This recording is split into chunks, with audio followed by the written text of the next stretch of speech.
because we've got an interesting news item with Portugal sticking it to the man in Washington.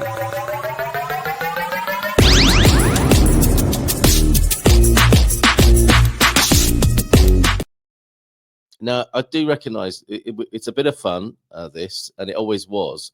And sometimes that can go into an upsetting area for people. So seriously, if talking about Trump or what's going on in the States at the moment is upsetting for you, that is not my intention. Just trying to bring a bit of, some intelligence and humour to the situation. So let's see how we get on with that, shall we? And now it's time to get into the news item of the day that caught my eye. And this is US pressure on Portuguese businesses to drop diversity programs sharply rebuffed. If you want to see what a sharp rebuff looks like, this could be it this morning. I find this very interesting. And as I say, let's see if we can have not a heated conversation, perhaps maybe a little bit of humor and some intelligence around this as well. Let's take a little look at why, if this does push your buttons, why it does. It could be interesting to take a look at that, which I think is always the opportunity, isn't it? When we get triggered or upset about something, it probably says more about us than it does about the thing that got us going in the first place, that activated us. So on that note, let me just get me tabs in a row here. You'll see a bit of reporting from Natasha Don, excuse me, in the Portugal residence. Still something lurking, isn't there? What lurks beneath? US pressure on Portuguese businesses then to drop diversity programs sharply rebuffed. And I think we've got Natasha Don here in the resident. First of all, suggesting that this whole thing has been extraordinarily poorly reported. And she's attempting to put that right here. And there is a diversity picture, different colored fists. It's funny, isn't it, how we kind of shorthand, no pun intended, we shorthand all these things, don't we, and come up with an image. Now is a moment to take a strong stand. And my graphic you may have seen this morning is Zé Povinho pushing back. I was going to go for a middle finger emblem, but we've got our very own Zé Povinho giving it a toma. Now, I was wondering, toma is sometimes you see on the Zé Povinho statue. Maybe I need to show you this so you know exactly what I'm talking about. But TOMA, that could be an abbreviation aimed at the United States administration, isn't it? Take one of these, meus americanos, possibly, for toma. I'll show you the picture, I mean, in just a moment as well. But let me just download that, and then we'll get into this and have a chat about it. And yes, San Martino de Porto, born and bred, Philippe joining us at 8:20, so we better crack on. And then the Portuguese are joining us at 8:40. Goodness only knows what mischief he'll be bringing with him this morning. Okay, so there you are. There's the article. And we'll come back to Zé Povinho in a moment. The extraordinarily poorly reported pressure being exerted by the United States on European companies, not just Portugal, to drop diversity programs has been sharply rebuffed by two Portuguese official bodies, while the government, who doesn't like an official Portuguese body first thing in the morning, while the government remains in what must be an uncomfortable silence. Now, that's a strong suite, isn't it, of many political, of many governments. It's a political strategy, isn't it, to just not say anything. Let's see if it blows over, shall we? It also works at home, I can tell you, as well. Even more surprising is that the strong-arm response comes from the mouths of two professional women.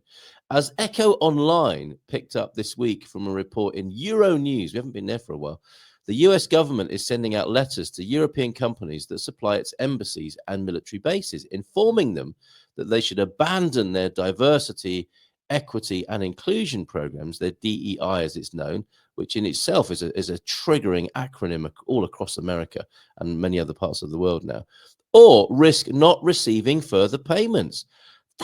Is that blackmail? Possibly. There's all sorts of ways of looking at this, and let's endeavor to do that this morning. With the wider world seriously discussing the possibility that the US administration of Donald Trump has slipped into a form of fascism. Cite, she hasn't gone the full F there, she's gone the FOF, the form of fascism. Cite, Portugal's Commission for Equality in Labour and Employment has admitted that the letters represent an unacceptable intrusion into the internal politics of third states as well as of the European Union itself. Now, I've got a cracking idea when it comes to this, how we might use this ourselves as citizens, of course. Where is Zay Pavino? He's waiting in the wings to come and talk to you about this. Yeah, there we go. And I've spotted a massive typo I've called it Portugal this morning.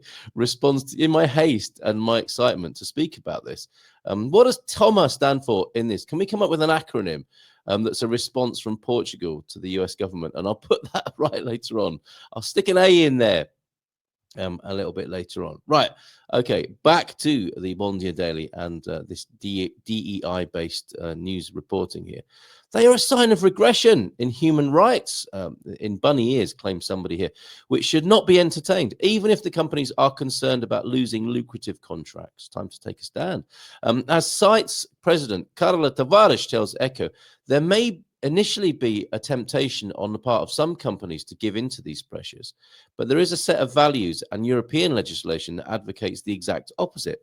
Well, that's interesting, isn't it? I mean, you're allowing one set of government interference, but not another. It would be one way of looking at that.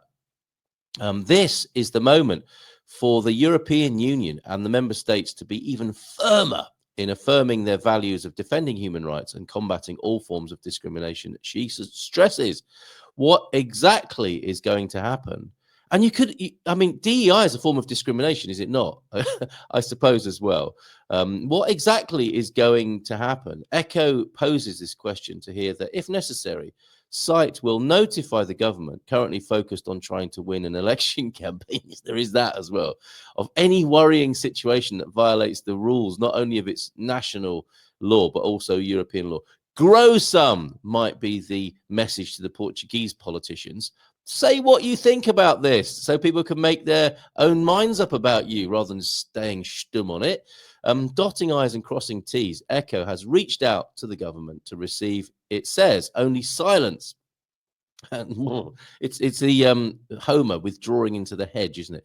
An initial approach, or that little stuffed animal creature. Okay, hold on a minute. Where did we get to? Only silence. An initial approach to the Ministry of Economy saw Echo referred to the Ministry of Foreign Affairs, which so far has said nothing.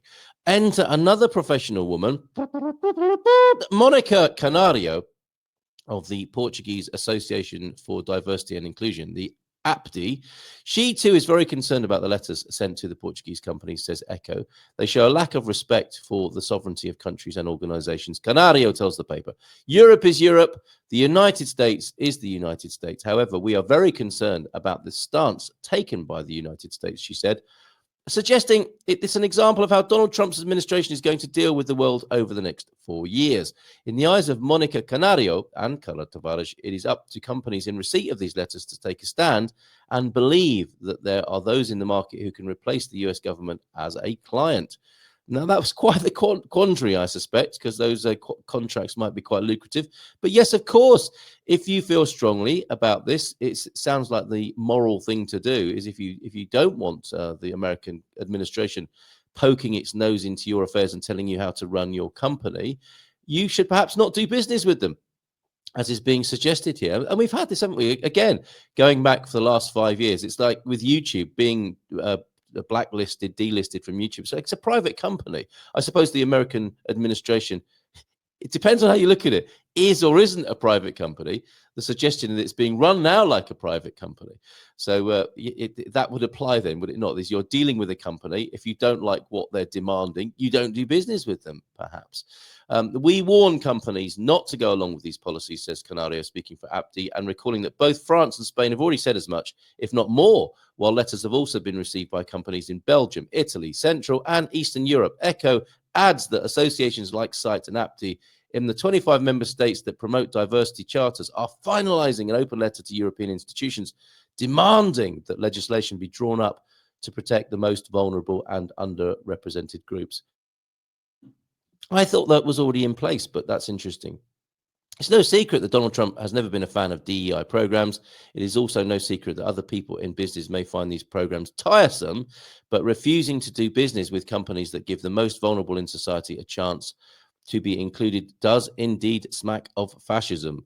there. Okay, so what do you make of that? The government, not the Portuguese, the American administration leaning in and making its demands upon Portuguese companies that if they deal with things in a certain way, that they won't do business with them anymore. I guess that's business, isn't it? That is business. A morning from Hugh. Parabéns aos patos. That's lovely to the ducks there. I'm off to Porto for a couple of days next week. Not been since pre-pandemic. I think it's got a bit busier, Pam, since then. Bon dia. Not just because of the pandemic, but it's increasingly popular. Go for it, Trump. What a brilliant chess game he's playing, says Hugh. And bon dia, says Marcus as well. PT Country, good morning to you. And I think it's worth responding to anti-DEI letters with questions. Who isn't equal? Who shouldn't be included? Yeah. What types of people shouldn't be there? Get specific. That's right. It's a blunt tool, isn't it, at the moment? I don't mean Donald Trump, although some people do call him that, a blunt tool. It does raise some very interesting questions, and that's where the intelligence is, isn't it? Is asking questions and having a conversation. Thank you, Sarah, for that. Now, we might turn the tables as well. Let me see if this thought process works with you. If Donald Trump and the administration are saying to Portuguese companies, we don't like you, we won't do business with you. We don't like what you're standing for or operating, so we will withdraw our business. Why don't citizens do that as well? We don't like your government policies. We're not going to pay our taxes. Wouldn't that be the same sort of thing? It's like, you don't represent us, so we don't want to be associated with you. Why not? Why not? Could that work? Should we all write letters to our government saying, don't like that policy, so I'm going to withdraw my relationship, my contract with you, to pay tax? How about that? How about that as a turnaround on this particular news article here? Philippe is joining us behind the scenes. He might be wondering if we talk about this sort of thing every day. Probably best not to talk about it every day, but certainly an interesting topic this morning. US pressure on Portuguese businesses then to drop diversity programs, sharply rebuffed. And I think the Portuguese companies giving a good old Zé Pavinho response to that. And I